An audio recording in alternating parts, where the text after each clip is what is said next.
Hello students, এই ভিডিওটিতে আমি exercise 2.1 or question number 11 or solution Karim. Question number 11 দিছে Bobita took 1/4 part of cake for eating. In the meantime, her brother came and snatched away 2/5 part of her part from her part. What part of the cake could Bobita eat?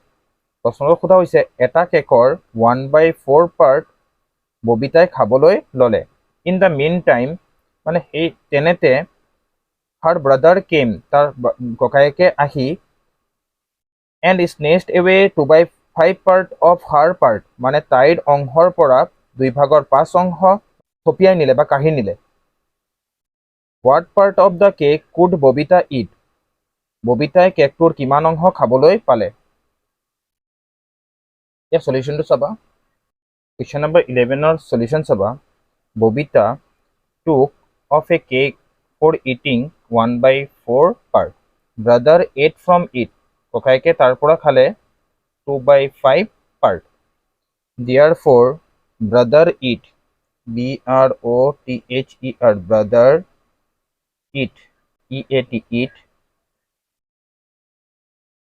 এতিয়া 2/5 of 1/4 part মানে 2/1 অংশ খালে কাৰ পৰা 1/4 পাৰ্টৰ পৰা 2/5 multiply কৰি দিবা 1/4 ৰ লগত অফৰ ঠাইত কি দিবা মাল্টিপ্লাই এই 2 দি প্লাই এই 4 কাটিব পাৰি 2 2 যা 4 ইয়াত থাকিব 1/10 পাৰ্ট টোটাল পাৰ্ট আছিল তাই খাবলৈ লোৱা অংশ 1/4 পাৰ্ট আমাক প্ৰশ্ন যে what part of the cake could be it হয়নে কিমান অংশ ববিতাই খাবলৈ পালে আমাক সুধিলে এতিয়া therefore আমি লিখিব পাৰো the part the part part of the cake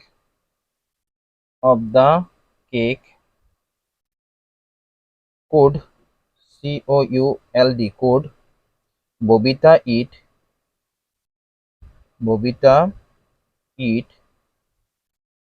equal 1/4 minus 1/10 কাৰণ 1/4 পাৰ্টৰ পৰা 1/10 অংশ তাৰ ভায়েকে খালে এতিয়া 4 আৰু 10 ৰ এলচিএম কৰো এলচিএম 4, 10 2 দি প্লাই যাব 2 2 যা 4 2 5 যা 10 মাল্টিপ্লাই কৰি দিয়া 2 into 2 into 5 2 2 যা হ'ব 4 4 5 যা হ'ব 20 ইয়াত 20 লিখিবা 4 দি প্লাই যাব 20 5 টাইম 4 5 যা 20 এই 5 দি প্লাই 1 ক মাল্টিপ্লাই কৰি দিবা মাইনাস 10 দি প্লাই 20 যাব 2 টাইম মাল্টিপ্লাই কৰি দিবা 1 ৰ লগত ইয়াত পাম আমি 5 1 যা 5 minus 2 1 যা হল 2 over 20 equal 5 minus 2 কৰিলে হ'ব 3/20 parts PARTS এটা ববিতাই কিমান অংশ খাবলৈ পালে 3/20 parts এটোই হল ইয়াৰ এনসাৰ